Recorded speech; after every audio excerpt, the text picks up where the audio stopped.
Cup মাসলকে মজবুত করার জন্য আমরা ব্যায়াম করছি।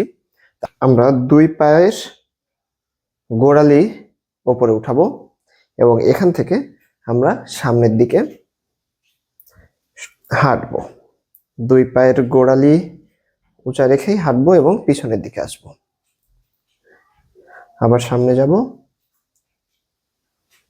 আবার পিছনে আসবো। এভাবে আমরা কয়েকবার ছোট ছোট স্টেপ নিব, নিয়ে সামনে এবং পিছনে আসব। এবং একইভাবে আমরা এটা ডানে এবং বামেও মুভ করব। এভাবে পায়ের টোয়ের উপরে আসবো এবং এভাবে ডানে যাব, আবার বামে যাব।